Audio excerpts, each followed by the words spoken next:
فنزل من حميم وتصلية جحيم إن هذا لهو حق اليقين فسبح باسم ربك العظيم. سبحان رب العظيم وبحمده. اللهم صل وسلم وبارك على سيدنا وحبيبنا وشفيعنا محمد وعلى آله وأصحابه الطيبين الطاهرين يا أرحم الراحمين يا رب العالمين.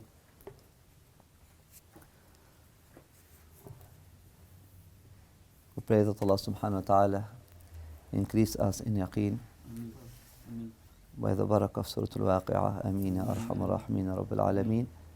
And the barakah upon whom it was revealed and to whom it was gifted. Alayhi salatu wassalam. Allahumma salli wa sallim wa barik ala Sayyidina Muhammad wa ala ali Sayyidina Muhammad.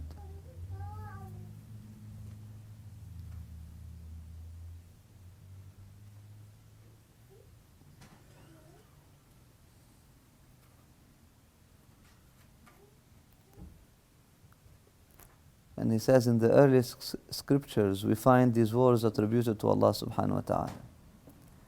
I do not accept the prayers of everyone who prays. I accept the prayers of none but those who are humble before my majesty, who are not arrogant towards my servants, and who feed the poor and hungry for my sake.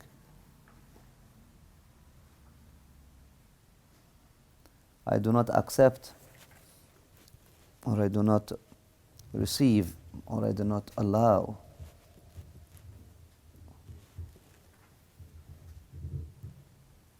the prayers of everyone. I accept the prayers of those who are humble before my majesty. The first one, those who are humble before my majesty. Those who are not arrogant towards my servants. And those who feed the poor and hungry for my sake.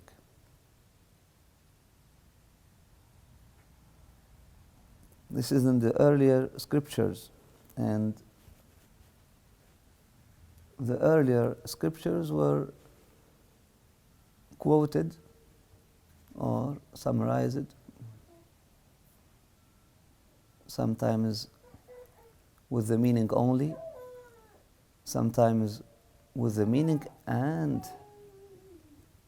the text in the Quran itself. So this is the surah of أرأيت الذي يكذب بالدين فذلك الذي يدع اليتيم ولا يحض على طعام المسكين فويل للمصلين الذين هم عن صلاتهم ساهون الذين هم يراءون ويمنعون الماعون. Allah subhanahu wa ta'ala revealed to Rasulullah sallallahu alayhi wa sallam, consider, don't you see this one who actually denies the religion? Consider his state. Consider the state, look at the state of the one who denies the deen, who denies the haqq, who denies the truth. You will find him, the one who يدع اليتيم, he is the one who repels and rejects the orphan. يدع اليتيم, he is the one who leaves the orphan to his own. He's the one who leaves the orphan to starve, basically. يدع, from wada'a يدع, he leaves him or rejects him, leaves him. يدع. He's the one who leaves the orphan, who doesn't care about him. يدع اليتيم. ولا يحض على طعام المسكين. He is the one also who doesn't encourage feeding the poor. لا يحض على طعام المسكين. He doesn't encourage, he doesn't do it and he doesn't encourage it. Feeding the poor. So consider the state of the one who is denying the truth. Allah subhanahu wa ta'ala is telling Rasulullah sallallahu alayhi wa sallam, is telling her. Consider what is the state of the one who is denying the poor. You will have these two characteristics in him. The one who is denying the truth is the one who is يدع اليتيم ولا يحض على طعام المسكين. So until here we understand this, the continuity of the surah. So what's the point if someone is really praying, is doing the activity, the action of prayer, and in the same time he is يدع اليتيم ولا يحض على طعام المسكين? What's the point? Huh? What's the point?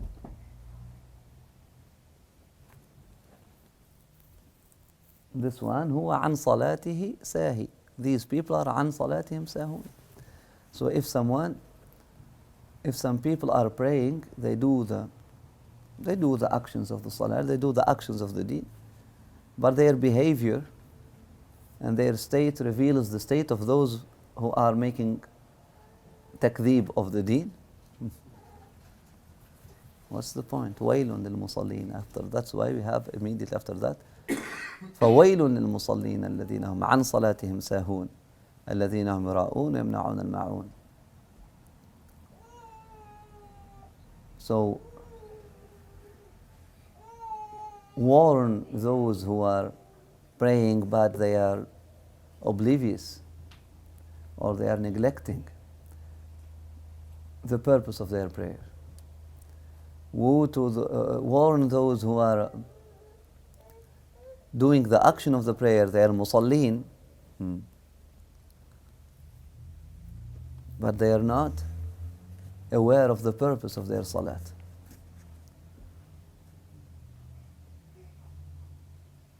They are not living up to the purpose of their salat. They are يراؤون ويمنعون الماعون. They are showing off and they are not helping those who need help. It's exactly the meaning that we find here. I do not accept the prayers of everyone who prays. I accept the prayers of none but those who are humble before my majesty, who are not arrogant towards my servants, so لا يدعون اليتيم, and who feed the poor and hungry for my sake, ويحضون على طعام المسكين.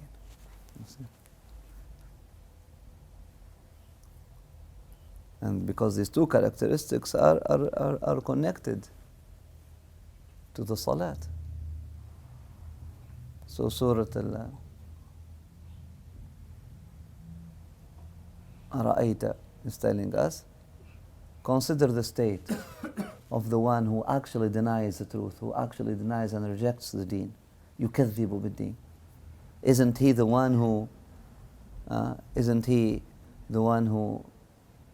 the same person who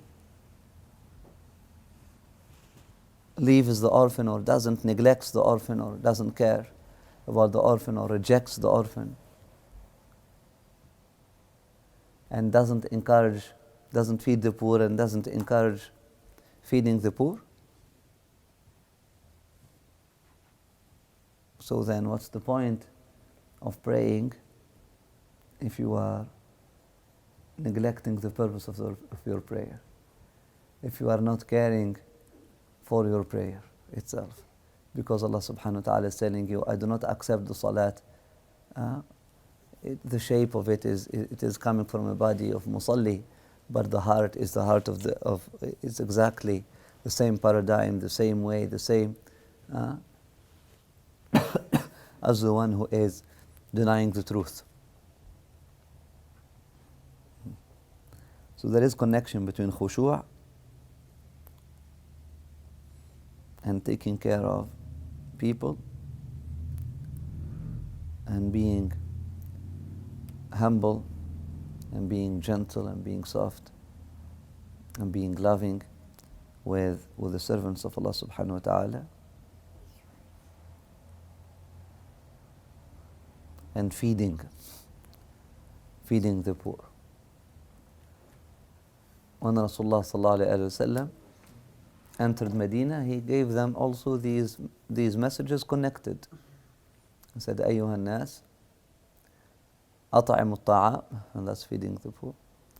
وصلوا الأرحام,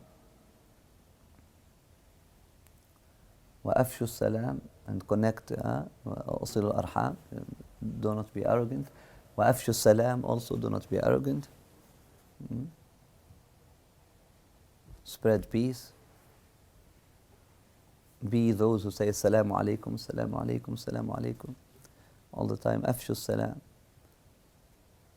Say it in a beautiful and good way. أفشوا السلام. Celebrate salam. أطعموا الطعام. Feed others, feed people. وصلوا الأرحام. And keep your connections with your family healthy and good. وصلوا بالليل والناس نيام, and pray during the night while everyone else is sleeping. تدخل الجنة بسلام, you will enter الجنة بسلام, at peace.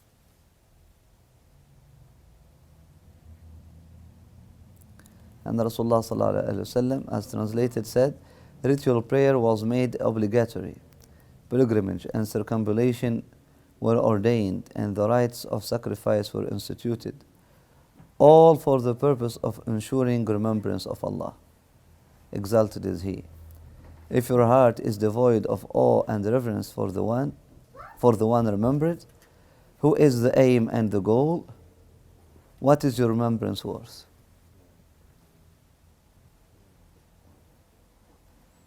Ritual prayer, الصلاة. إنما فرضت الصلاة وشريعة المناسك, pilgrimage and circumambulation, الحج والطواف, وشريعة الحج والطواف were ordained, and the rites of sacrifice were instituted, all for the purpose of ensuring remembrance of Allah subhanahu wa ta'ala. For the rites of sacrifice, Allah subhanahu wa ta'ala says, لَنْ يَنَالَ اللَّهَ لُحُومَهَا وَلَا دِمَاؤُهَا وَلَكِنْ يَنَالُهُ التَّقْوَى مِنْكُمْ. And Allah subhanahu wa ta'ala says, لِتُكَبِّرُوا اللَّهَ عَلَى مَا رَزَقَكُمْ مِنْ بَهِيمَةِ الْأَنْعَامِ. So you glorify Allah, so you make takbir of Allah subhanahu wa ta'ala. So you glorify Allah subhanahu wa ta'ala. It is sunnah, the day of Eid, when we go and when you see the animals, the 10 days of the Hajj, that are prepared for the rite of sacrifice, to say Allahu Akbar as every time you see them. And the purpose is clear: لِتُكَبِّرُوا اللَّهَ عَلَى مَا هَدَاكُمْ عَلَى مَا رَزَقَكُمْ. To make takbir, to glorify Allah subhanahu wa ta'ala for what He has guided you and given you. Ritual prayer was made obligatory. Pilgrimage and circumambulation were ordained, and the rites of sacrifice were instituted, all for the purpose of ensuring remembrance of God. Exalted is He. If your heart is devoid of awe and reverence for the one remembered, who is the aim and the goal, what is your remembrance worth? Subhanallah. This advice was given to someone by the Prophet ﷺ. When you pray, pray like a person who is saying farewell. صلي صلاة مودع.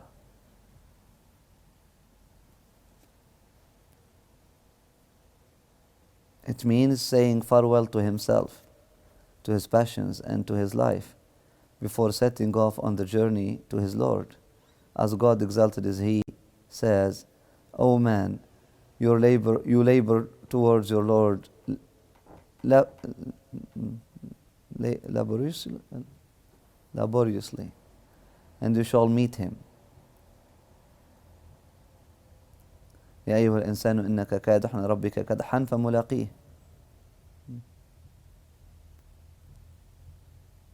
صلي صلاة مودع. Say farewell to yourself, say farewell to your passions, say farewell to your life, say farewell to your assumptions, to your illusions, to the shape even of your prayer, before setting off on the journey to setting off on the journey to your Lord. Because salat is a journey to your Lord.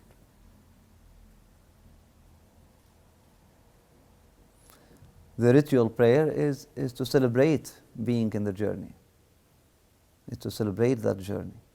Because we are in the journey to our Lord every time, any moment, any minute. We are in the journey. Salat is a celebration, is a shedding light on our journey. So even the one who is forgetful, when he comes to the salat, he is brought back to the reality that we are actually in a journey.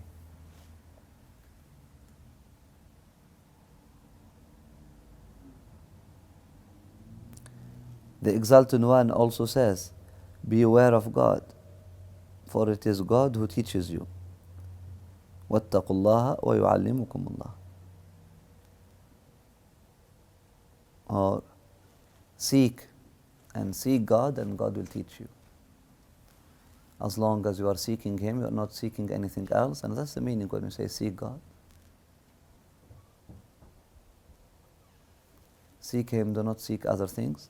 As long as you are seeking God, He will be teaching you. And seek God and He will teach you. What will He teach you? He will teach you how to seek Him. He will teach you about yourself. He will teach you about Himself. اتقوا الله ويعلمكم الله.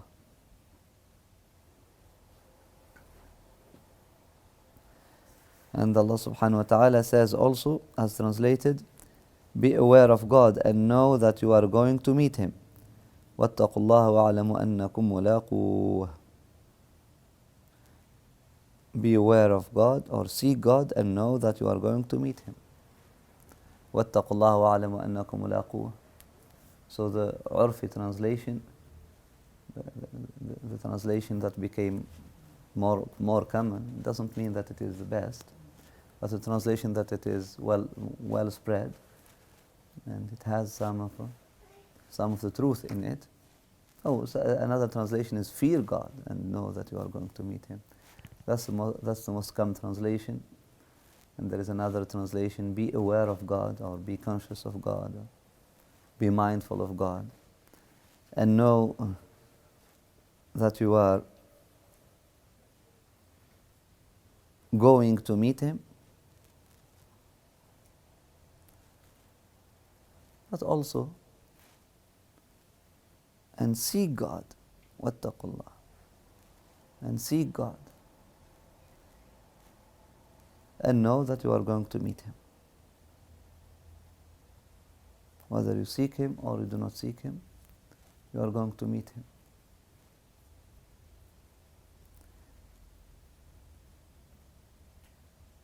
Said the Prophet ﷺ, if a man's prayer does not deter him from indecency and mischief, he gains nothing from God but remoteness. If a man's prayer does not deter him from indecency and mischief, he gains nothing from God but remoteness. نسأل الله العفو والعافية.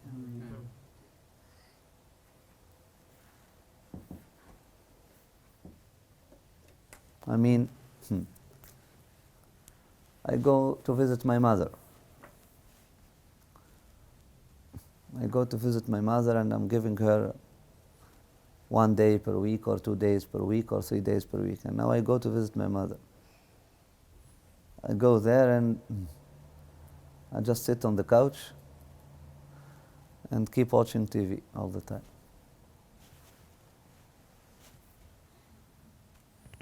And my mother is coughing.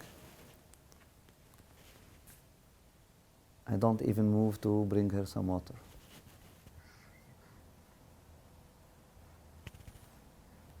And I go to the kitchen of my mother and I see that her dishes are are piling up.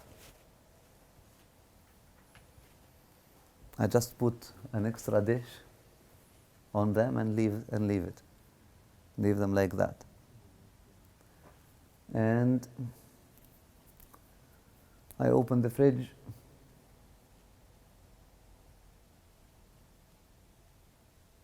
and I take the juice from it, serve myself, and then leave the cup dirty and leave the juice outside of the fridge. And why not leaving the door of the fridge open? Because I am from this generation, blessed. Okay. What did I gain from that visit? Nothing but remoteness. Am I making myself more beloved to my mother like that? Or at some point my mother will tell me, please, just, honey, stay home and pray for me, and I will just look at your picture when you were a kid, and it's better than seeing you in this state. You understand? You go with your heart or you don't go. And you apply that example to everything else. You take your heart with you or you don't, or stay home. Because some proximity will only add remoteness if it is not done with art, if it is not done with heart, if it is not done with art, the proximity will only add remoteness. It is better that, mashallah, we have good memories of that person, rather than he comes or she comes, and the same thing with the salat. Because what is salat? It's a visit. It's a visit. That's the definition that Rasulullah sallallahu alaihi wasallam has given. Salat is a visit. You are visiting Allah subhanahu wa ta'ala. So if you visit but you don't bring your heart, and as a result of that, your heart doesn't get purified. You don't bring your heart to the salat. So there is no work on your heart. You leave your heart in the washroom and you come to the salat. Or you leave your heart in the kitchen and you come to the salat. Or you leave your heart in the street and you come to the salat. So the light that will come from Allah subhanahu wa ta'ala will only work on your limbs.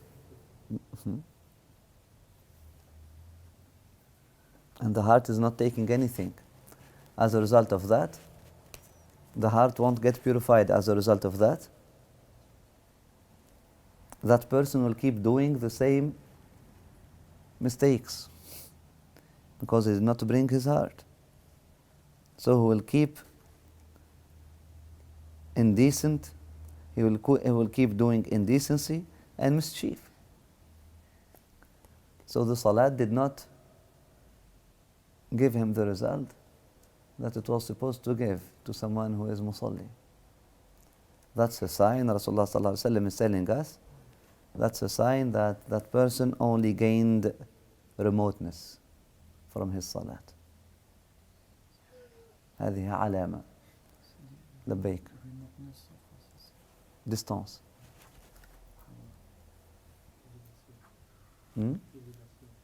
Isolation.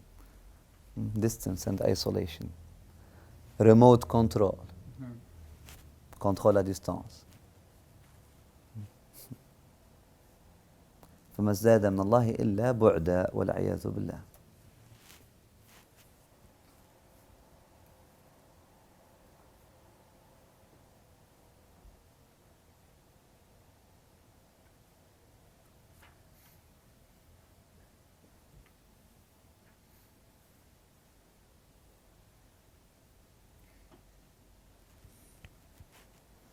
Does that mean that it is worse? Because it could have said. So the hadith is a sign. The hadith is telling us the way I was explaining it. So, and listen carefully, we said it's a sign. Rasulullah sallallahu alaihi wasallam is giving this as a sign. So if you see yourself that your salat did not help you deal with your indecency and mischief, that means your salat did not add anything to you, it actually added remoteness. Yes, it is worse. It is worse. It is worse. We just gave the example of visiting the mother. Not visiting her will be better than visiting her and breaking her heart with your behavior, with your heedlessness, with your neglectfulness, with your just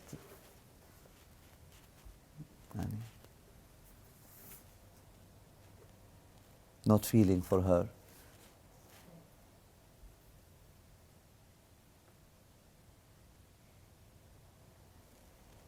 Since prayer is intimate communion, how can it go with heedlessness? Since salat is intimate communion, how can it go with heedlessness? Bakr ibn Abdullah says, a human being, if you wish to enter the presence of your Lord without permission and to speak with Him without an interpreter, you have only to enter. That's it. A human being, if you wish to enter the presence of your Lord, it's not without permission. If you wish to enter the presence of your Lord,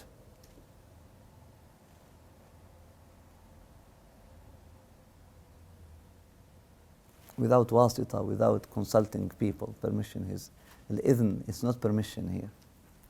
Idhn here means, because before entering to the court, before going to see the king, before going to, if you can see him, you have to go by 10 or 20, or in the modern society, 100 or 1,000 people. In the old societies, they were middle-aged society, one person between you and the king. Go to that person, there is the doorman. Call the doorman. You can give bribe to the doorman. Alhamdulillah. And the doorman will take you to the king. So kings or leaders and governors were more accessible than our MPs today. Not the kings, the MPs. Now you want to go and meet with the MP, I have to write an email to the secretary, and then to that secretary, and then to that.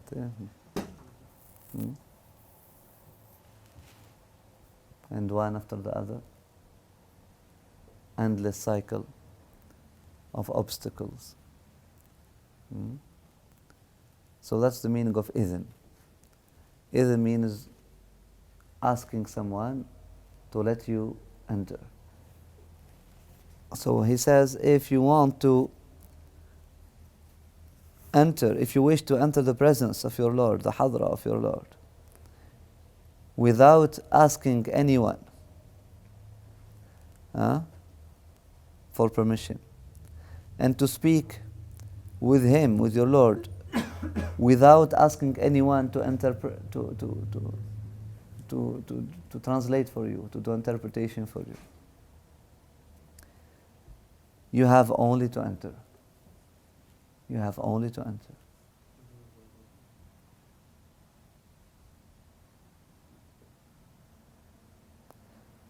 When someone asked him how this could be, he said, you do your ablution correctly, or you do your ablution with ihsan, and enter your prayer niche. There you are. You have entered your Lord's presence without permission, and may now speak to Him without an interpreter.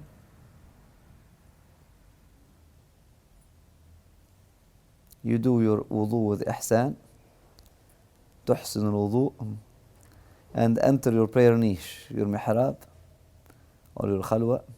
There you are.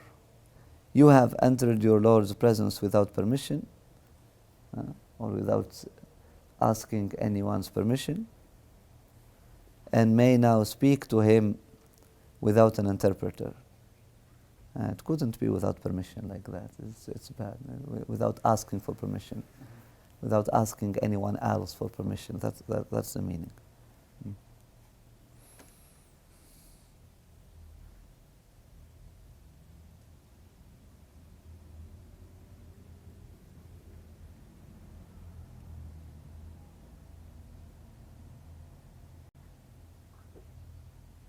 As-Sayyida Aisha.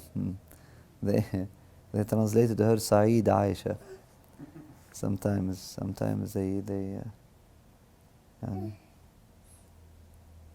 I don't believe that Muhtar Holland, he did all the translation. Some of pupils, they did this. And then, again, no revising after that. Or revising with computer. May Allah grant us tawbah, that's not the way. Before publishing any book, the author himself or the chief of translation or whatever should read it with a student of knowledge. People are hasty to publish. So in one paragraph you have two grave, dangerous mistakes. Without permission, you can't say it like that. Without permission is arrogant. We are not supposed to enter the presence of Allah subhanahu wa ta'ala without permission. I mean, what is that? Without asking anyone else for permission, absolutely. That's something else. Sayyida Aisha, Our Lady Aisha, may God be pleased with her. Astaghfirullah. He said, said Aisha, may God be pleased with her. They did not even say Sayyida. Said, so she said, Our Lady Aisha, may God be pleased with her, God's Messenger, on him be peace, would talk to us and we to him. But when it was time for prayer, it seemed as though he did not know us, nor we him. This was because they were completely in awe of God. Great and glorious is He. كان يجلس إلينا يحدثنا ونحدثه فإذا قام إلى الصلاة فكأنه لا يعرفنا ولا نعرفه.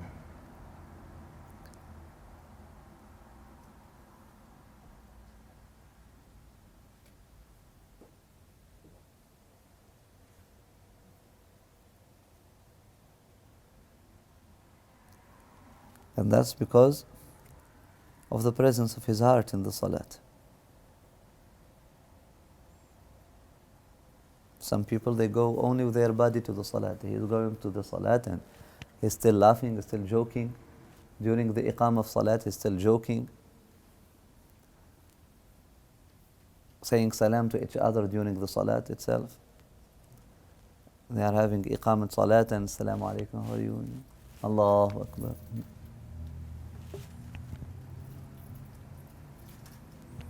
القيام إلى الصلاة من إقامة الصلاة.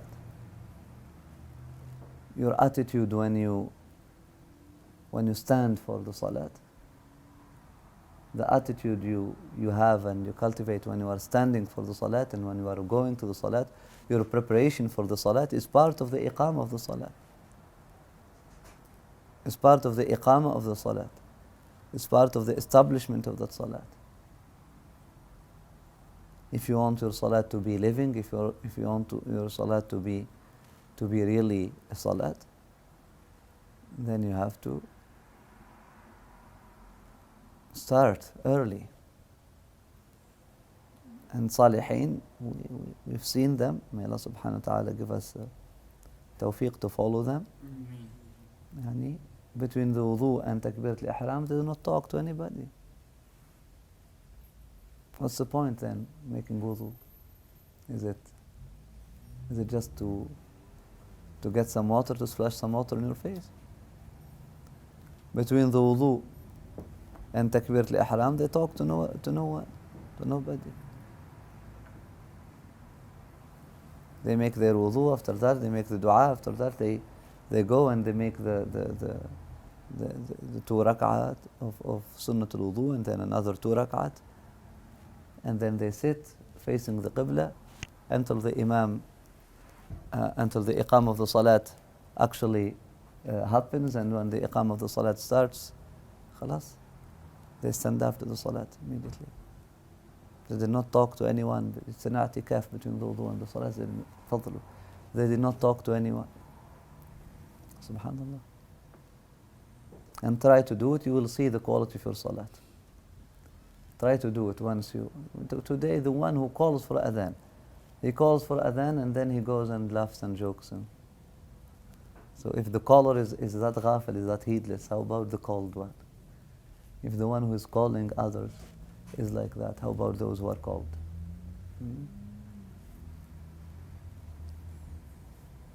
So iqamat al-salat is a culture, is a whole philosophy. You are inviting the sakina. You are inviting the rahmah of Allah subhanahu wa ta'ala, we said yesterday. You want to be a magnet for the rahmah, to pull the rahmah of Allah subhanahu wa ta'ala. You want to be a magnet to pull the sakina towards yourself and towards others who are praying with you. That's why you are praying. How can you be a magnet if you are moving like that?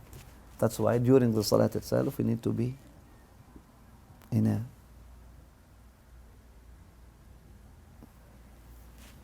a quiet and calm behavior. We spoke about sawm, fasting. Same thing, same philosophy. Fasting, Rasulullah sallallahu alaihi wasallam has called it junnah. It is junnah. Low profile, calmness and quietness. As-sawmu junnah. Fasting is calmness and quietness.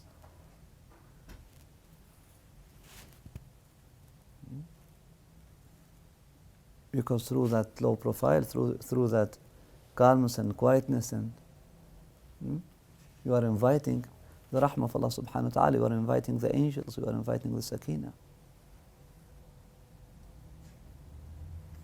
And we know that angels, they do not like lots of movement, unless it is a silent movement. A silent movement is a movement from the heart. If the movement of the body is coming from the heart, even if it is yelling, it is coming from the heart, it's something else.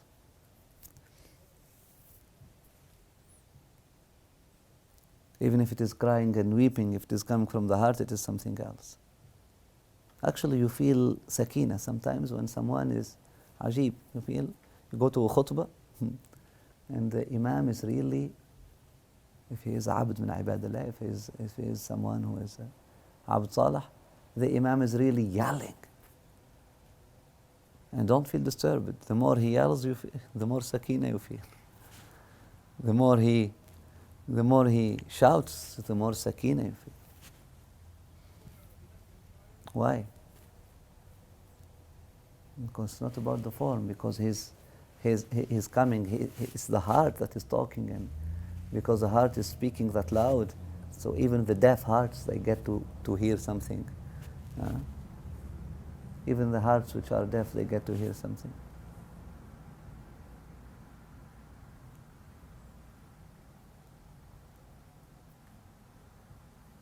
You go to a circle of dhikr, of remembrance of Allah subhanahu wa ta'ala, and 1,000 people are actually singing, chanting the name of their Lord. Sitting or standing or...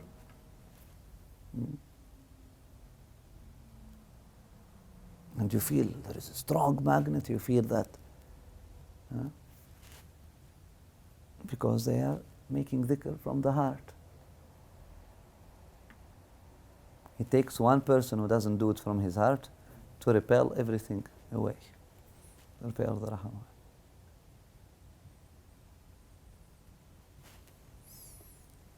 So grace and serenity is in the heart. And if it is justified, then in the... so the movement should be, our movement should be in the preparation for the salat, etc.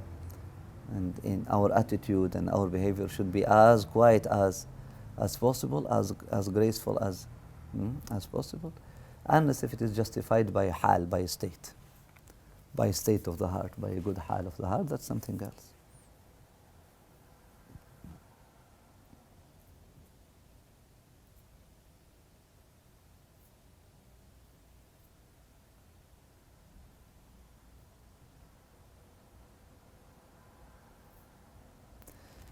And the Prophet ﷺ said, as translated, God has no regard for a prayer in which a man's heart is not present, as well as his body. God has no regard for a prayer in which a man's heart is not present, as well as his body.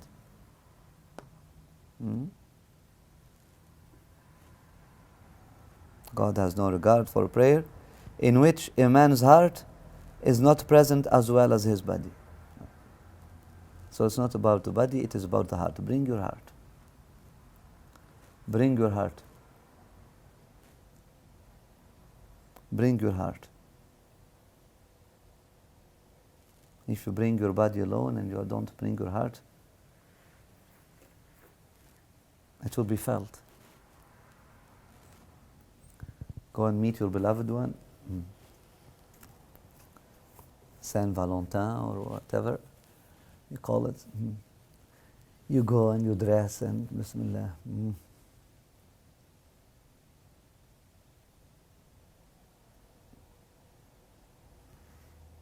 And you take the flowers and she's waiting for you, and you give her, and you keep texting.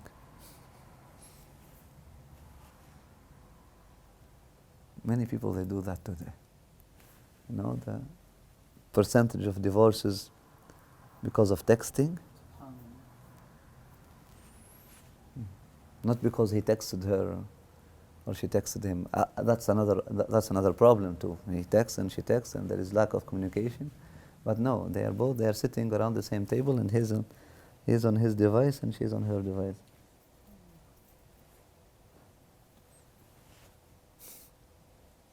From time to time, he sends her a heart. And she's in front of him.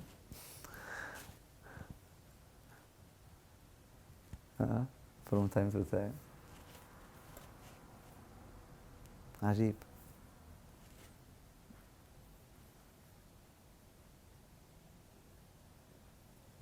So that kind of meeting,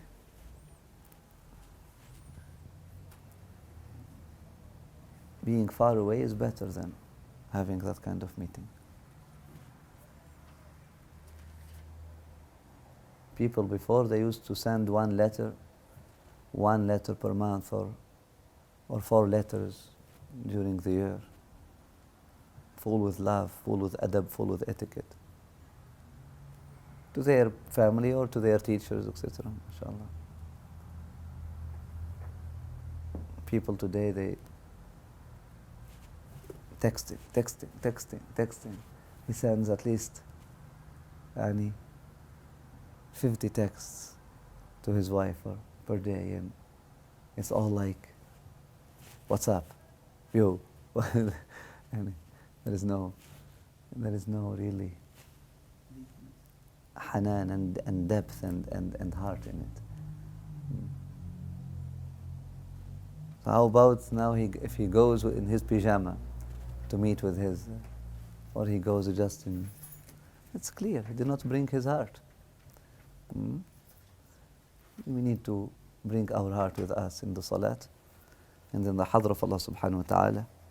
And if we want to learn, we need to bring our heart. Rasulullah sallallahu alaihi wasallam says, as translated, God has no regard for a prayer in which a man's heart is not present, as well as his body. And that's what we are trying to learn and teach, even through washing dishes and doing whatever we are doing. The heart first. The heart first. Do things with your heart, and the heart will show you. Otherwise, إنها لا تعمى الأبصار ولكن القلوب التي في الصدور. And you saw آية بينة, so clear sign. We had a blind man with us for a few weeks, and you would notice it with him. You broke the broom, a new broom. And it has a system to collect dust as well as hair, etc. So the one who was brooming, I don't know how was he brooming. I mean, it's beautiful, it's nice broom. I mean, Bismillah. Brooming is not like, no. It has to be done with art. Actually, brooming is the most elegant dance. Honestly. If you know, brooming is the most elegant dance. It's an elegant dance. You have to be sweeping. It's not like, it's not in that direction. You can never broom in that direction. No, no, no. You have to broom in your direction. Bring it from there to your direction. And the broom cannot be like this. No, it has to be inclined like this. And you have to make sure that the feathers or the what are the names of these things?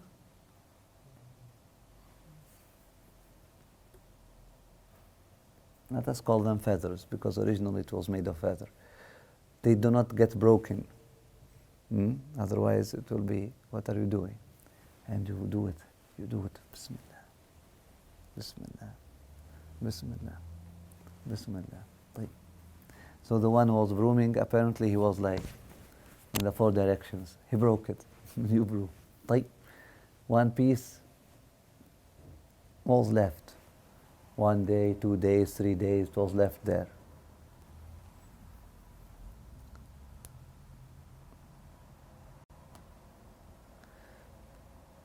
Another person came and he said, what is this? And the first reaction, we did not understand. What is this? He did not understand what it is. Okay. Let us throw it. The blind man, before throwing it,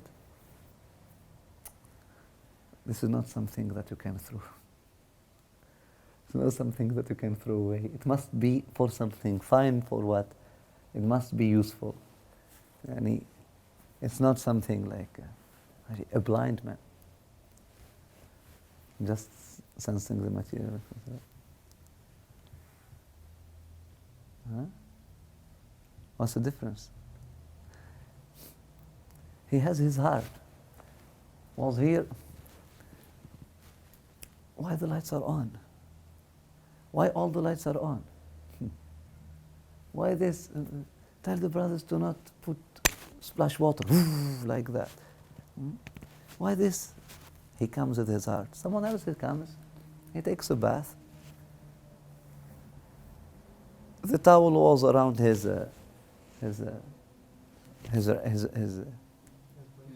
waist, and then khalas, he's done with his bath. So who cares for those who come after him? He just put it there. Let people, what?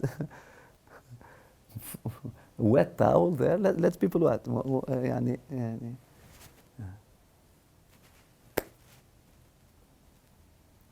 So it's not the eyes that get blind.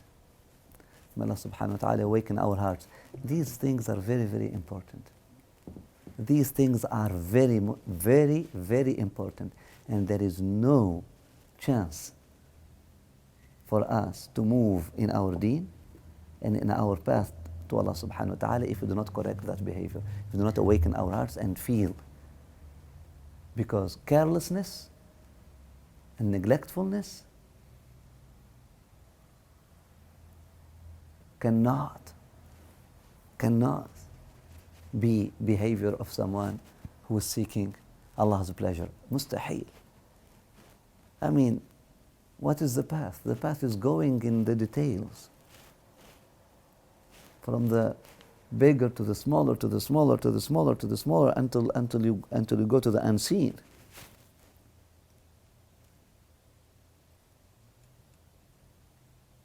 We need to pay attention to these things and do them, and the way that Rasulullah sallallahu alaihi wasallam has taught us. Say Bismillah, and Bismillah will wake you up. Say Bismillah, and Bismillah will wake you up. Can you say Bismillah like that? No, can't. No, Bismillah. Bismillah will wake you up. Bismillah will train you. Say Bismillah. Try to say Bismillah every time you eat. with every morsel of food you eat. And then your drinking will be sunnah. Let us start with the sunnah of Bismillah. Say Bismillah before standing up and walking like that. You stand up and walk as a storm. SubhanAllah. People are sleeping. Not any people. The one you consider to be your teacher, your Shaykh, is sleeping there. You stand up like a storm. Like that. Do. No respect. Allahu Akbar. No grace. No dignity. No love. No care for the one who is sleeping.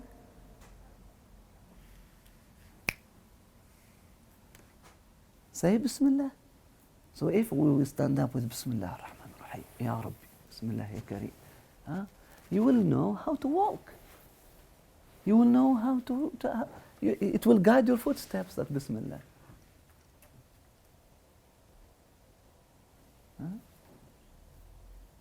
Let us start with the sunnah of Bismillah. Because carelessness, just people, I'm sorry, I'm just clumsy. No. Very rare are people who are like that. Very rare are people who are like that. It's kind of handicap, and some people are like that. But they are very beautiful people usually. It's not, very rare, and they are not, it's not clumsiness, it's carelessness. It's carelessness. It's carelessness. We need to learn how to hold things with both hands, with our heart first. That's a ni'mah from Allah subhanahu wa ta'ala. Hold it with your both hands. Hold it with your heart first. Wallah al-wahad al-ahad, there is no difference. There is no difference if you are carrying fi sabilillah, you are carrying a platter of food fi sabilillah, or carrying the raya of Muhammad sallallahu alayhi wa sallam. Wallahi, there is no difference. It's the same. You are carrying fi sabilillah. Wake up to the azama. Wake up to the true value of things. There is no difference. Alaykum salam. And Sayyidina Ja'far ibn Abi Talib, when he was carrying the banner of Rasulullah sallallahu alayhi wa sallam the day of Mu'tah, with his right hand, with his right arm, and when his right arm was caught, he took to his left, and he could. Why? Because he was holding it with his heart first.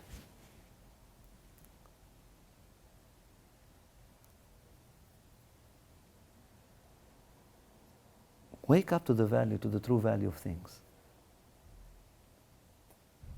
And that's it. And with Bismillah. Bismillah. Bismillah will guide your footsteps and will show you how to do, how to deal, how to do everything, and subhanAllah, it will train you. It will wake our brains, our sleepy brains, and our careless hearts. It will train us to understand, subhanAllah. I'm acting in the name of God now, Bismillah, and I should be more caring, I should be more careful, I should be more hakada.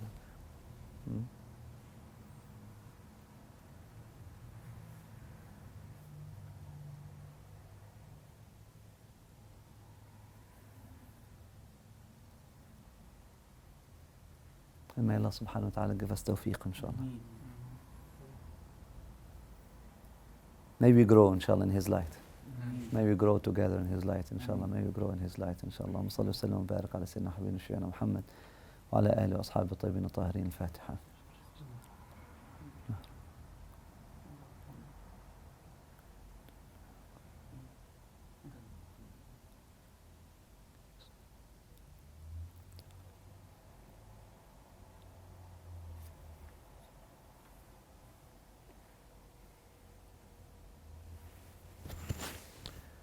ربنا انفعنا بما علمتنا ربي علمنا الذي ينفعنا ربنا انفعنا بما علمتنا ربنا انفعنا بما علمتنا ربنا انفعنا بما علمتنا ربنا انفعنا بما علمتنا ربنا انفعنا بما علمتنا ربنا انفعنا بما علمتنا ربنا انفعنا بما علمتنا ربنا انفعنا بما علمتنا ربنا انفعنا بما علمتنا ربنا انفعنا بما علمتنا ربي علمنا الذي ينفعنا ربنا فقهنا وفقه أهلنا وقراباتنا في ديننا مع أهل القطر أنثى وذكر ربي وفقنا ووفقهم لما ترتضي قولا وفعلا كرما وارزق الكل حلالا دائما وأخلاء أتقياء علماء نحظى بالخير ونكفى كل شر.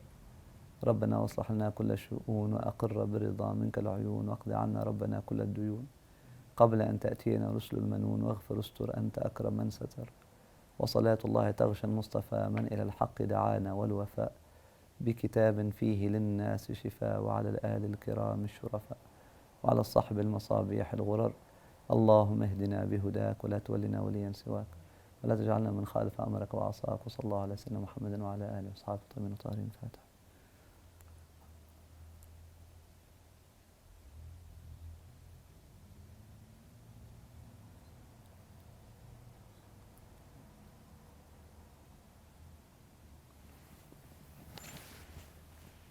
تقبل الله.